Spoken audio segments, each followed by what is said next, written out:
Welcome back to your Arizona Cardinals weekly recap with Valley Sports Club. It's week 12 on Sunday, November 27th.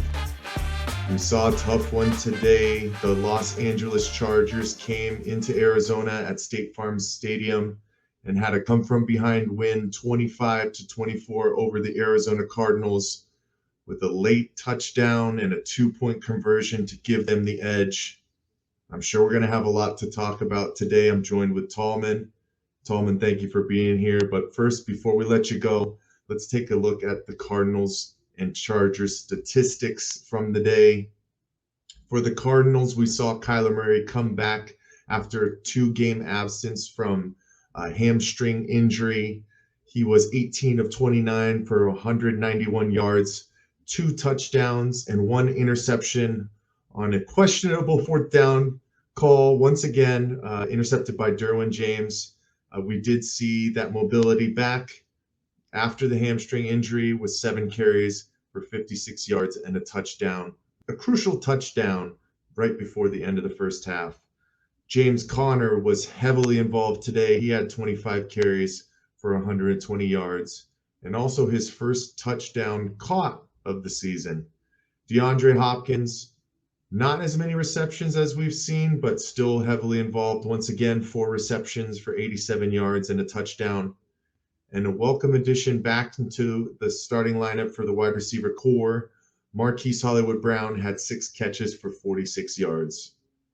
We saw 8 different receivers catch balls today from Kyler Murray. And one of those was actually Robbie Anderson. Once again, he's out of the negatives. And for team defense, we had 4 total sacks. It's something that we've been seeing a struggle with the past couple of weeks and consistently this season with the pass rush not getting there, but better today. For the Chargers, Justin Herbert put on a show. He was 35 of 47, 274 yards and 3 touchdowns. Austin Eckler was bottled up in the run game, only 5 carries for 20 yards, but heavily involved in the passing game. He had 11 receptions for 60 yards and a touchdown.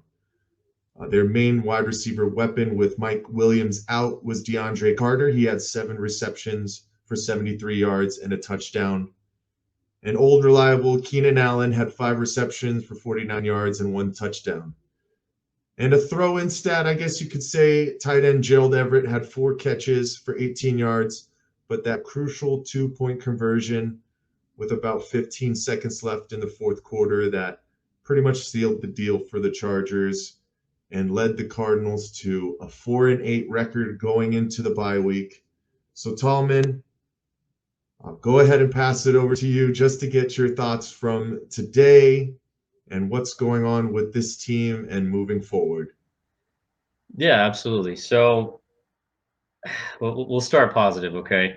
The one thing I think we all wanted to see in this game was let's show some life, After that terrible embarrassment in Mexico City against the 49ers, losing 38-10. I mean, we just wanted to see if there's any fight left. After you have a leader on the defense calling out the rest of some players on the defense for giving up, not trying, we just wanted to see how they were going to respond today. It wasn't an easy opponent. I remember looking at the schedule before the season started, and I was looking at this Chargers game as a major loss because we thought that AFC West division was going to be the best division in football, right? So obviously they're having their struggles as well, but Justin Herbert's still a great quarterback. As we saw him come back and kick our ass there in that 4th quarter. The game started out great. I mean, I watching it the whole time, I felt like, hey, we're going to win this game. I had that feeling, and even Kyler Murray said in his post-game interview, he said, we all felt like we were going to win this game. And obviously, we know how that ended. But it was good to see a little bit of fight left in them. It was a competitive game, as we can sit here and say a lot of them have been. I mean, this game, the Eagles game, Minnesota, that first Rams game, those are games that we were in. We had a chance to win those games. So if that's a 4-win swing, we're talking about a whole different season right now. So I mean, we said in the last recap the season's over. It would have been nice to see this win. 5-7 going to a bye feels a lot better than 4-8, but unfortunately we didn't pull it out. But hey, I'm not surprised we lost. Okay, what I mean by that is I'm not totally sad that we lost, because it's something that we've just grown accustomed to this season with this football team, just playing bad football, not finishing games or not even getting started at all in games and even, getting the offense going. Two things that really stood out to me when we had the 10-0 lead on that Joshua Palmer fumble, they ruled it a recovery by the Cardinals. I think it was Mullins that recovered it after Marco went out for a play.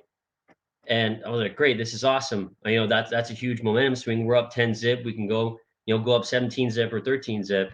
And then they reversed that call on the field. And I'm sitting there watching all these replays. Where did they see that? Where did they have enough evidence to overturn that on those different angles that they showed us on the I don't know if they had a different angle they're looking at, but I don't see how you had enough evidence to actually overturn the call on the field there. So that was mind-boggling, but I was like, 10 nothing, whatever, let's go. But from that reverse call, they score their first points. We go down 10-7. And then later in the second quarter, we have that 4th and 1 play and the call to, throw that deep fade down to DeAndre Hopkins, and Kyler Murray throws the ball short. And I mean, you're sitting there like you mentioned when you're going through the recap, you're sitting there. James Conner was running all over them. This was his first 100-yard game since like 2020. He was gaining yards like crazy. So who the fuck sat there and said, let's call that play instead of handing the ball off to James Conner when he's already running all over them when you needed 1 yard? That was a huge swing right there. I think that really kind of killed our momentum. Obviously, we saw what happened. They capitalized on that turnover. They scored. Man, the other last major thing that stood out to me was that missed field goal. Man, we've struggled with that position. I mean, Prater's the man, right? He's been, banged up a little bit. He missed a lot of time. This was his first miss of the season, and it was a 49-yard field goal. I mean, that's not an automatic field goal. That's not a gimme. So I'm not blaming him for it, but boy, would it have been great to get that field goal because this game came down to 1 point. But it's not his fault. It's that offense's fault. When we have a 7-point lead with, what was it, 12, 13 minutes left in the fourth quarter, and we go back to back to back 3-and-outs, we can't even get a first down to even attempt to run out the clock. And we're sitting there, and the offense is going to have, well, I think it was 16, 17 yards on their last 11 plays of the game. What is going on? So it was tough. Total collapse at the end of that game. And to start that game off playing so well, I mean, the pre-snap penalties weren't there. That offensive line was protecting. I think Kyler Murray only got sacked once or twice, right? And that didn't come until, towards the end of the game. I mean, everyone was playing. We're playing good, but we just couldn't finish as a group. And that back to back to back 3-and-outs at the end of the game failed to run out the clock, doing the defense a disservice. I mean, they shouldn't be on the field at that point. The defense played a hell of a game, so that was the offense letting down the defensive side of the ball. And ultimately, that's what led to that demise. And hey, I'm not shocked they went for that 2-point conversion. The way that they're moving the ball, they're gassing the defense on that last possession for the Chargers. That was just a great coaching call right there. We got outplayed at the end of the game. Cliff Kingsbury got outcoached like usual. And unfortunately, we lost the game by 1 point.